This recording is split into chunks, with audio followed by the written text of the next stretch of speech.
Сәлем достар, бүгін сіздермен өте керемет болып шығатын круассандармен бөлісетін боламын. Видеомды соңына дейін қарап, сіздер де жасап көрсеңіздер болады. Ол үшін бізге ең керегі ұн керегінше аламын. Кейін жылы су, ол өте жылы болу керек. Сұйық май 1 стакан және де тұз бен қантты бір ыдысқа салып қойдым. Қантымыз 1 қасық, тұз 1 шай қасық. Және де құрғақ дрожж, тестамыздың сыртын майлауға сары май қажет болады.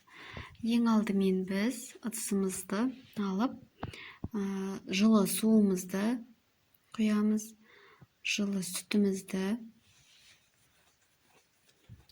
құямыз, және де 1 ас қасық дрожж.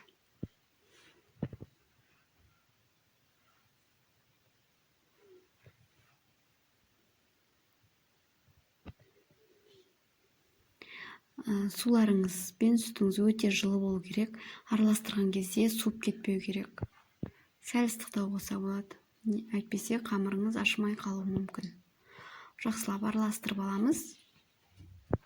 Кейін мен жұмыртқаны айтуды сіздерге ұмытып кетіппін.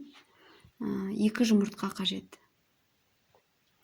1 сарысын алып, сыртын жағуға алып қалам, қалғанын тестамызға қосатын боламыз.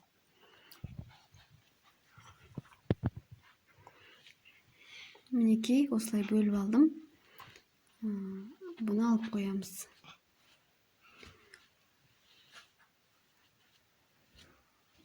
Жақсылап езіп араластырып аламыз. Қантымыз бен тұзымызды саламыз. Жақсылап ерігенше араластырып,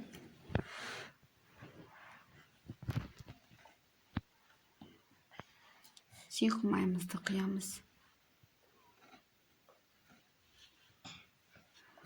Міне өстіп араластырып, енді жаймен тестамызды елейміз.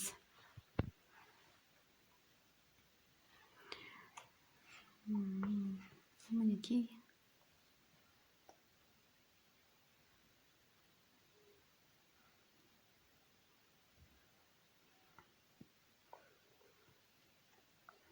Жаймен қосып араластырамыз.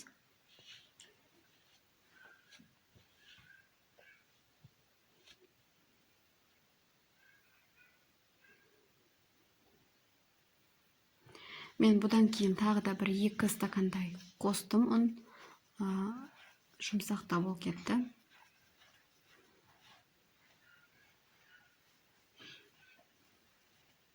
Мінекей осындай жұп-жұмсақ тестамыз шықты. Енді бұны 1-1,5 сағатқа тындырып қоямыз. Мінекей, мен бұларды 12 бөлікке бөліп алдым. Енді бұларды жайып, жақсылап жайып, жұқа етіп жайсаңыздар, круассандарыңызда қатпарлы болып шығады.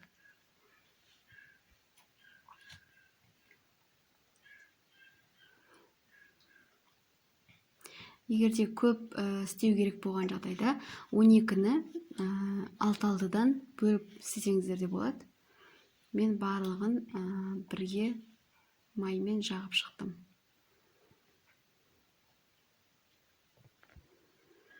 Міне осылай жайып аламыз. Енді сары майымызды үстіне жағатын боламыз. Сары майды аз емес, жақсылап жағып шығыңыздар, әйтпесе ортасы бірігіп қалады. Жақсылап өстіп жағып шығамыз. Маймен де сәл қаттылау болып тұр. Бөлме температурасында болса өте жақсы болады майымыз.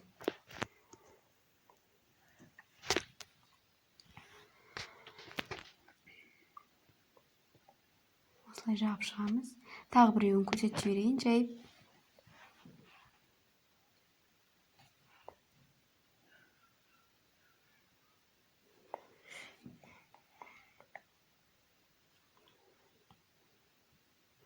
Міне осылай.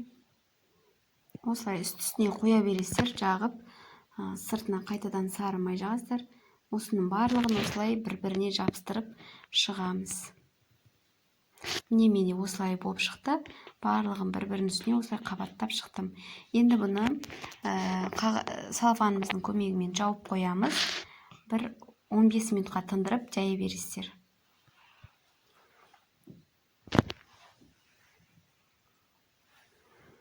Минутқа тындырып қойыңыздар. Бетін тағы да жауып қойсаңыздар болады.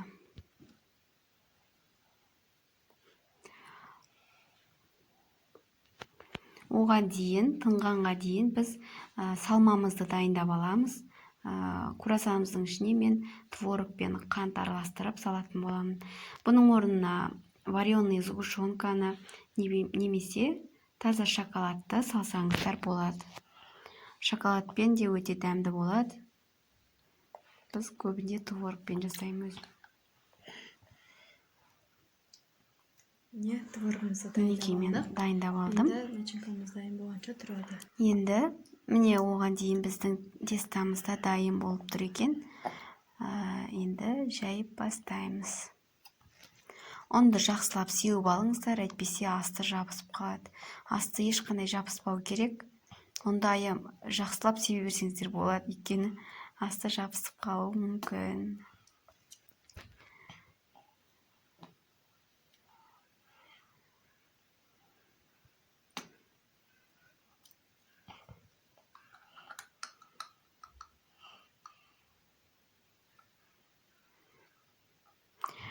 Жұқалау етіп жайыңыздар, себебі қалың болса да дұрыс шықпай қалады.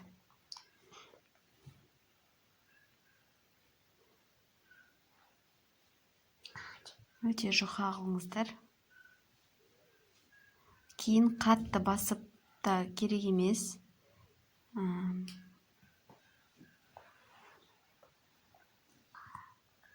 Жай жеңіл басасыздар.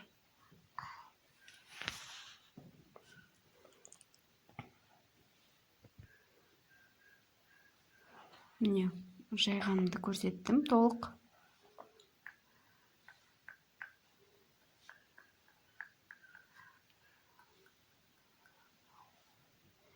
Міне осылай жайып алдық. Енді бұны кесіп шығамыз.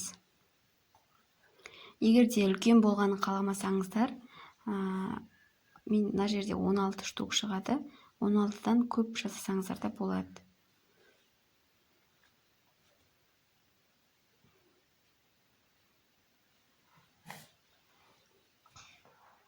Мінеки, кейбіреулерін үлкендеу қылдым, кейбіреуі майда қылдым, өйткені екі түрлі болған жақсы. Творогымызды жақсылап салып, орап шығамыз.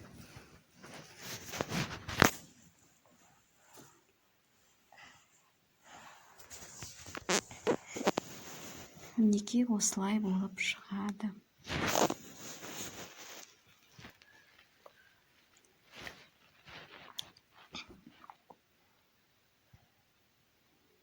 Тағы біреуін көрсетейін.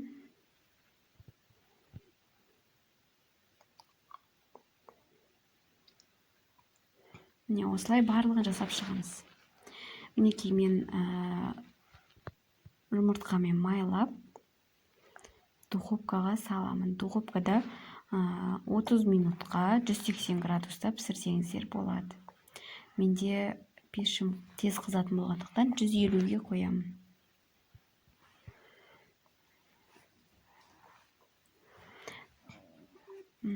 Пештеріңіз салмай тұрып, жақсы қызып тұрған дұрыс. Қызбай тұрып салмаңыздар.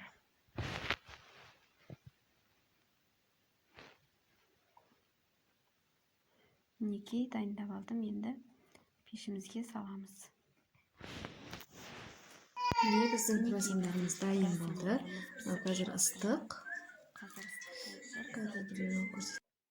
Мінекей біздің круассандарымыз дайын болды. Өте дәмді. Сіздерге де жасап көруге кеңес беремін.